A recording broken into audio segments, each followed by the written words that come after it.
Des soignants de l'hôpital, des médecins de famille, des infirmières libérales qui alertent, mais qui ont aussi des solutions pour sauver ce système auquel on est tous attachés. En plus, juste pour revenir sur ce numerus clausus, oui. Alors ça ne dit rien au grand public, c'est qu'effectivement, on va prendre un exemple, hein. Je vais prendre le mien. Vous êtes médecin aussi, on a fait des études à peu près en même temps. Il y avait dans ma faculté 1100 candidats, 110 reçus, 10% de reçus, parce qu'on avait fermé les portes de la deuxième année de médecine qui ensuite vous emmène jusqu'au bout. Pourquoi ? Vous l'avez dit, parce que ça coûte de l'argent. Alors, la caisse d'assurance maladie, effectivement, s'est dit à l'époque, eh ben, on va fermer, moins il y aura de médecins, moins il y aura de patients qui iront consulter, moins on remboursera. Mais les médecins, ils étaient pour, Et il y a eu du corporatisme. Il faut aussi se regarder dans la glace quand on est médecin. Quand on regarde dans la glace, on se voit et puis on voit ce qu'il y a derrière aussi.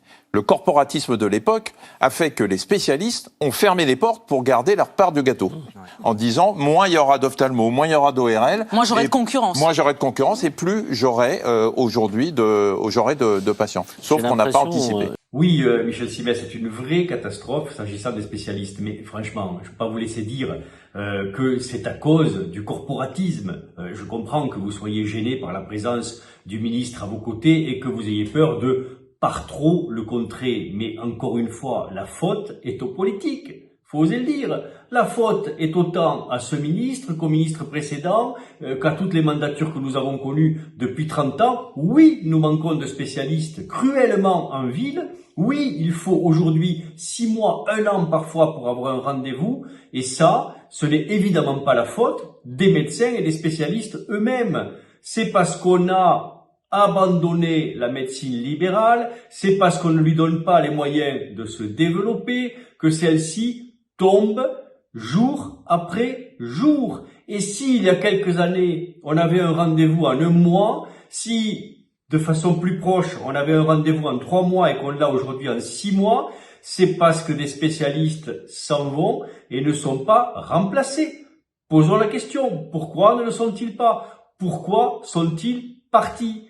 Pourquoi il n'y a plus de médecins là où il y en avait auparavant? C'est pas quand même la faute des médecins, c'est pas les médecins, Michel Simès, qui ont décidé d'être moins nombreux et de moins bien soigner les gens et de ne pas pouvoir prendre en charge ou en soin tous les gens qui le souhaitent. Les médecins ne souhaitent qu'une chose, c'est prendre en soin tous les patients. Comment pouvez-vous un seul instant, hormis par la peur du ministre à vos côtés, oser dire que c'est par corporatisme que on a amené cette baisse du numerus clausus? Ce ne sont pas les médecins qui ont voulu cette crise. C'est une évidence, une évidence. En fait, les médecins, vous refilez les médecins sous le manteau, des bonnes adresses au bouche-oreille, voilà, essayent oui. d'aller Quand on peut. Est-ce qu'on se sent abandonné?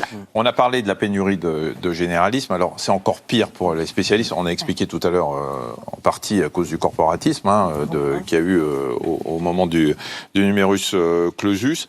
Non, mais décidément, vous y revenez, quoi. C'est pas Michel Simès, c'est la problématique du manque de médecins, la problématique de la difficulté d'accès aux soins, qui, c'est vrai, est encore plus importante pour les patients quand ils cherchent à avoir un rendez-vous ou un accès aux soins en quelque sorte aux spécialistes, n'est pas du fait des médecins.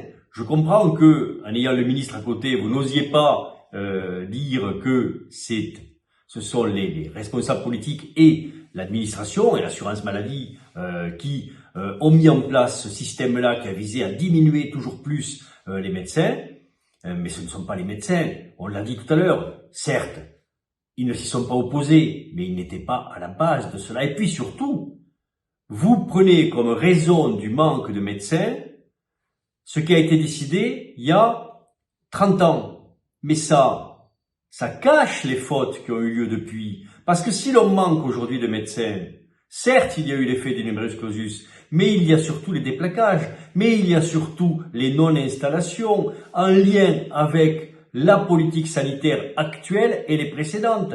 C'est cela qu'il faut regarder quand on fait une émission sur la crise de la santé en France. Il faut regarder ce qui se passe actuellement et non pas regarder dans le rétroviseur, comme vous plaisez à le dire, en regardant dans le miroir pour regarder ce qu'il y a derrière. Mais là, ce que vous regardez, mais c'est très très très loin derrière. Certes, il y a les effets aujourd'hui, mais les effets principaux et délétères qu'il faut regarder, c'est pourquoi aujourd'hui la médecine libérale est en profonde crise, pourquoi les gens déplaquent, pourquoi les médecins sont malades. Je vous rappelle que quasi tous les médecins libéraux ont au moins un critère de burn-out.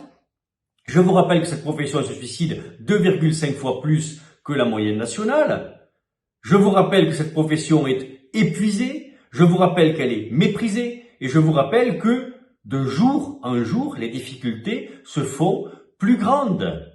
Ce n'est pas qu'en lien avec la baisse du numerus clausus. Encore une fois, je comprends que la proximité de François Braun à vos côtés ce soir vous empêche de dire cela. Mais permettez-moi à ce moment-là de le dire à votre place. Oui, François Braun, oui, Michel Simès, les difficultés que rencontrent les Français sont dues aux politiques sanitaires successives. Mais c'est une vraie catastrophe sur les spécialistes. Enfin, quand des amis m'appellent en me disant est-ce que tu peux me conseiller un spécialiste ORL par exemple et que je donne un numéro, ils vont sur Doctolib ou autre pour prendre un rendez-vous et ils me rappellent en me disant c'est dans 2 mois. J'ai mal à une oreille, c'est dans 2 mois. Donc je suis obligé moi d'appeler le type pour lui demander s'il peut. Aujourd'hui c'est du réseau. C'est pas 2 mois, hein, Michel Simès, c'est pas 2 mois, c'est beaucoup plus. C'est 6 mois et parfois 1 an. Mais comme, globalement, les politiques se foutent éperdument de la médecine libérale, on parle de l'hôpital. L'hôpital va très mal et vous le ferez tout à l'heure dans l'émission. Et vous direz même que, certainement, hein, j'anticipe, que le secteur qui est le plus en crise, c'est l'hôpital. Oubliant qu'aujourd'hui, la problématique des Français, c'est de trouver un médecin. C'est pas d'accéder à l'hôpital. Ils accèdent tous à l'hôpital. Par contre, en ville, ils n'arrivent plus à trouver de médecin. Ils n'arrivent plus à avoir un rendez-vous avec un spécialiste. Pourquoi? Pas à cause des médecins. À cause, encore une fois, des politiques sanitaires successives. Je le redis, vous n'osez pas le dire. Donc, je le redis. À cause des politiques sanitaires successives, de la politique actuelle et de la non-convention que nous rencontrons aujourd'hui, parce que les médecins, dans leur ensemble, puisque toutes les représentations syndicales ont refusé de signer cette convention, parce qu'elle n'allait pas, François Braun. C'est pas pour vous emmerder, c'est pas pour ne pas faire un pas vers vous, comme vous l'avez dit. C'est simplement qu'elle n'était pas au niveau de la catastrophe que nous vivons tous aujourd'hui. Ça, c'est un argument qui peut s'entendre. C'est-à-dire, les médecins qui aujourd'hui, ou les étudiants, les internes qui ont fait leurs études, ils sont partis avec des règles du jeu. Les règles du jeu, c'est vous faites des études de médecine, vous êtes médecin, vous vous installez où vous voulez. C'est les règles du jeu aujourd'hui. Pourquoi on ne pourrait pas changer ces règles du jeu maintenant pour expliquer aux nouveaux étudiants en médecine, si vous voulez rentrer dans la filière médicale, sachez que vous n'aurez pas la liberté d'installation au bout. Est-ce que c'est quelque chose d'envisageable? Non mais Michel Simès, vous vous rendez compte de ce que vous dites? Vous nous dites que les règles du jeu actuelles, c'est que l'on a la liberté d'installation, est-ce qu'on ne peut pas les changer et faire que lorsque l'on rentre dans les études médicales, on sache dès le début qu'il y aura l'obligation d'installation. Mais je vous rappelle juste, et comme ça en passant, que les études médicales c'est 10 ans. Et qu'actuellement il faut 10 ans, 8 à 10 ans, pour que le jeune médecin s'installe. Vous voulez quoi? Vous voulez l'obliger à s'installer pour avoir un hypothétique bénéfice dans 10 ans en pensant que, excusez-moi du terme, les médecins vont être suffisamment cons pour accepter de payer l'addition plusieurs fois au cours de leur cursus. Qui fait tourner l'hôpital, Michel Simès? Qui fait tourner l'hôpital si ce n'est les internes? Qui fait tourner l'hôpital si ce n'est les internes en spécialité en médecine générale, en spécialité de médecine générale? S'ils ne sont pas là, l'hôpital tombe et vous le verrez d'ailleurs très bientôt, le 28 avril, puisque les internes ont décidé une journée sans internes. Et vous verrez que l'hôpital ne peut pas tourner sans eux. Et vous le savez. Qu'est-ce qui se passe? On a des internes qui bossent 70, 80 heures, parfois 90 ou plus par semaine. Un interne se suicide tous les 18 jours. Que fait la nation par rapport à ces internes?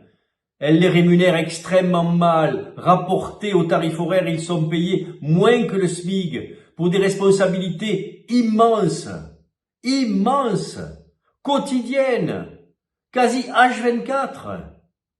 Et vous voudriez qu'une fois qu'ils ont fait ça et qu'ils ont joué leur vie, parce que 20% d'entre eux ont des critères de dépression, vous voudriez qu'en plus on leur dise, ben non Coco, t'as pas assez donné, tu vas en plus aller t'installer ailleurs. Vous, le médecin, toi le médecin, je te tutoie Michel, puisque on est confrères, donc je te tutoie, mais toi le médecin, qui aime tellement la médecine qu'il a tout fait pour l'abandonner, qu'il a tout fait pour la quitter, tu oses désigner tes jeunes confrères et leur dire, on va vous obliger à aller dans les campagnes, dans les banlieues difficiles, dans les centres-villes onéreux où il n'y a plus un médecin mais plus que des banques et des sociétés immobilières.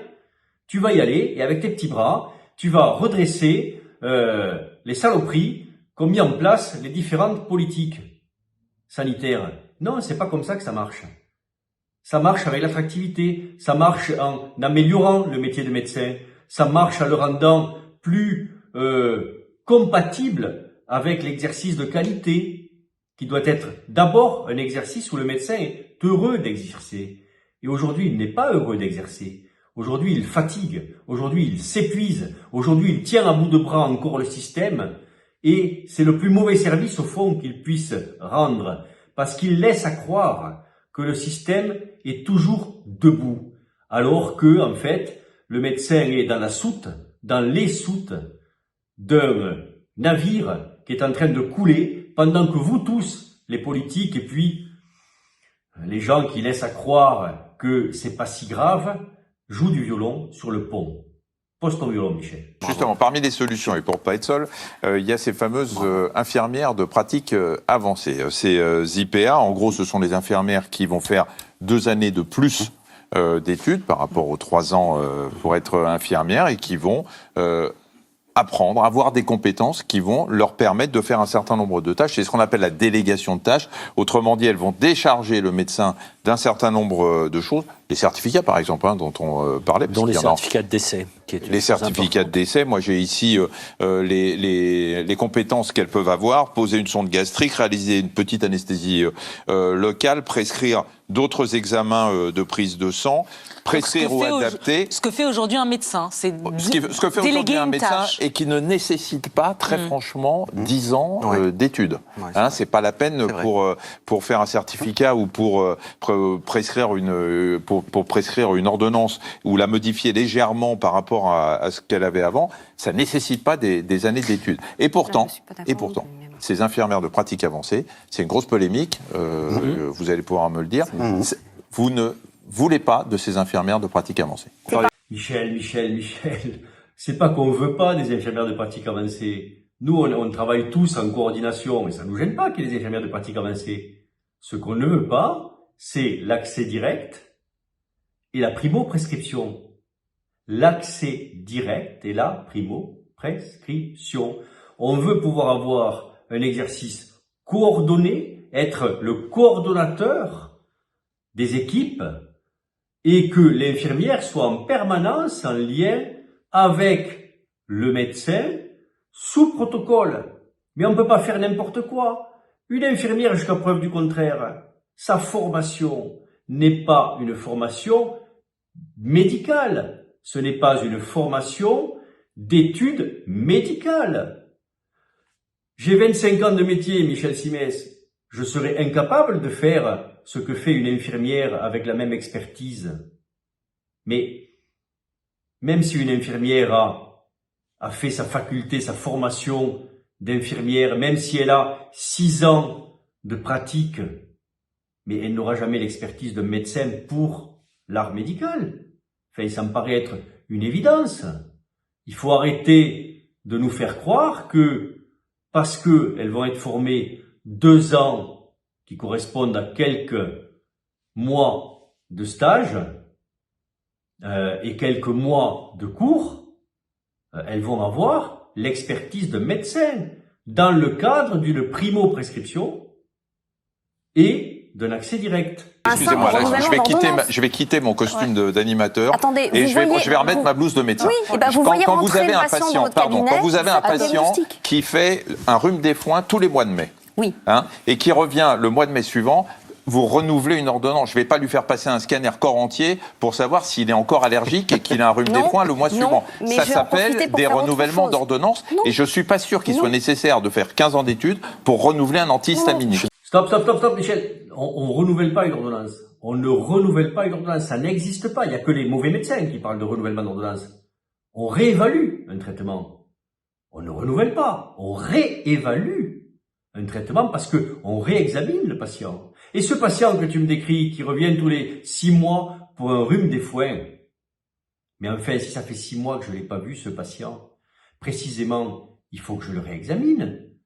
Si ce patient, parce que tu me parles du médecin, du patient de 20 ans ou autre, mais qui me dit que ce patient qui a le rhume des foins, il n'a pas 60 ans, il n'est pas diabétique, il n'est pas insuffisant cardiaque, il n'a pas d'autres pathologies, et tu crois que je ne vais pas le réexaminer, que je ne vais pas peser le pour ou le contre de ce traitement antihistaminique qui peut-être a des interactions médicamenteuses avec d'autres médicaments. Mais c'est une drôle de conception de la médecine.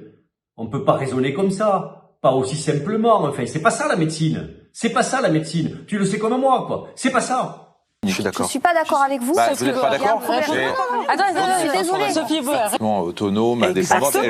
Une infirmière de pratique avancée va recevoir un patient, va faire un bilan, et si elle estime que son mal de tête, c'est juste, ça nécessite du paracétamol, et ben, elle va lui donner ça. Et si elle pense que ça peut être une méningite ou une rupture d'un anévrisme, elle va bien évidemment. Alors là, je suis obligé de t'interrompre, Michel. Je peux pas te laisser dire ça. Tu es en train de me dire que c'est l'infirmière de pratique avancée qui ferait le diagnostic différentiel sur une céphalée et qui déciderait si cette céphalée est grave, pas grave, et qu'elle l'enverrait au médecin si elle pense que c'est une méningite ou autre. Mais en quelques mois de formation, en quelques mois de stage, en quelques mois de cours, elle aurait la finesse du diagnostic différentiel du médecin. Mais enfin, on marche sur la tête.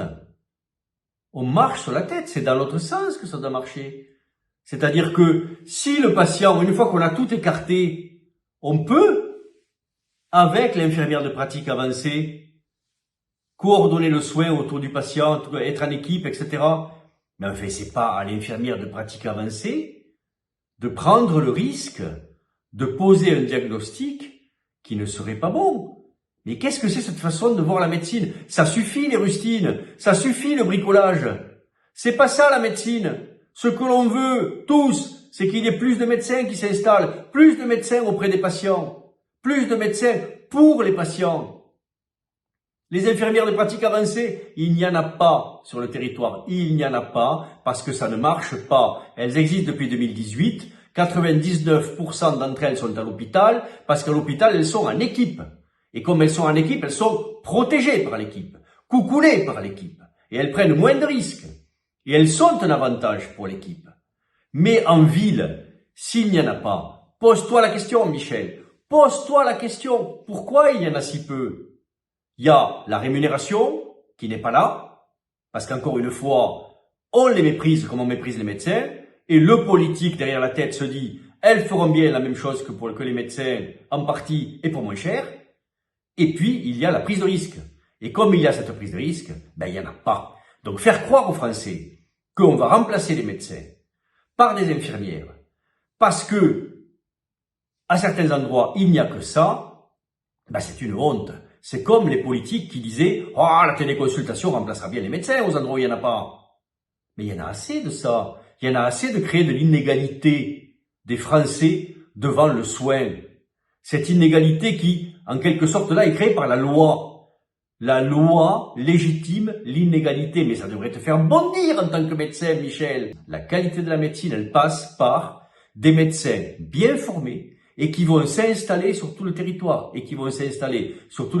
Pourquoi? Parce qu'on a une vraie politique de réaménagement du territoire, de désenclavement des territoires, de sécurité sur les territoires, d'égalité des services publics sur le territoire, et parce qu'on a rendu cette profession éminemment plus attractive qu'aujourd'hui. Et à ce moment-là, les médecins s'installent, ils sont nombreux, ils voient moins de patients parce qu'ils sont plus nombreux, et ils sont heureux d'exercer.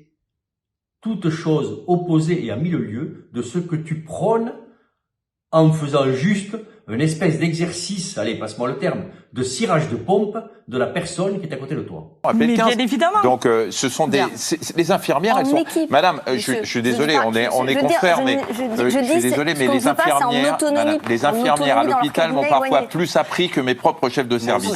Donc, c'est que les infirmières. c'est incompréhensible que les médecins aujourd'hui soient contre l'installation des infirmières de pratique avancée. Encore une fois, Michel, les médecins ne sont pas contre les IPA. Les médecins veulent travailler avec des IPA, mais les médecins ne veulent pas que, de la même façon, avec le même raisonnement au fond, que l'on a diminué le numerus clausus, ce que tu dénonçais tout à l'heure, diminuer le numerus clausus pour qu'il y ait moins de dépenses, avec le même raisonnement, on aille installer des IPA aux endroits où il n'y a pas de médecins, en se disant, elles les remplaceront bien et pour moins cher. C'est pas ça une politique de santé. Une politique de santé, c'est pas des solutions pansement ou des solutions bricolage. C'est un petit peu de grandeur, quoi. C'est ça. C'est l'idée de se dire, la France est leader pour le soin et elle doit le rester. Et pour rester leader dans le soin, je vais investir beaucoup d'argent. Je vais tout faire pour que l'humain soit au centre du jeu. Je vais redonner le pouvoir aux mains qui soignent. Je vais multiplier les médecins partout parce que je vais rendre attractive la profession et je vais leur permettre de s'installer en adaptant les territoires à cette installation et pas l'inverse. Je vais pas croire que parce que je mets un médecin quelque part tout d'un coup, un désert va disparaître. Et donc donner la responsabilité en quelque sorte de la disparition de ce désert au seul médecin. Cette patate chaude, nous n'en voulons pas, Michel. Et nous n'en voulons pas simplement parce que nous sommes médecins. Ne l'oublie pas. Pour décharger les médecins, et surtout que dans des endroits où il y a des déserts médicaux complets, c'est ça ou rien. C'est ça ou rien. Non, dans les endroits précisément qui sont des déserts médicaux complets, ce n'est pas ça ou rien. Tu es en train de défendre la solution la plus terrible qu'il puisse y avoir, c'est-à-dire de rendre légal en quelque sorte, par la loi, l'inégalité devant le soin. On a construit le désert. Pose-toi une simple question, Michel, celle que le ministre à côté de toi n'ose pas se poser. Mais enfin, pourquoi ils sont partis, ces médecins? Ils étaient là, il y a quelques années, et ils ne sont plus là. Qu'est-ce qui s'est passé en quelques années? Pourquoi le médecin est parti? Et est-ce que c'est juste une cause médicale qui a fait que ce médecin est parti? Ou est-ce que on a abandonné des millions de Français sur tout le territoire? Est-ce que c'est pas ça plutôt la cause? Et est-ce que c'est pas ça qu'il faut aujourd'hui retravailler en urgence? La proximité avec tous les Français, l'égalité avec tous les Français, plutôt que désigner le médecin comme bouc émissaire. Mais tu te rends compte de ce que tu viens de dire? Dans certains déserts où il n'y a plus de médecins, c'est la seule solution. Mais enfin, c'est surtout pas cette solution, au contraire. Surtout pas cette solution. Vous n'avez pas de médecin? Allez, on va vous donner des IPA. Ben non, on va vous donner des médecins, parce qu'il y en a plein qui attendent de s'installer. On va vous donner des médecins, et on va tout faire pour que ces médecins-là s'installent. Tout faire.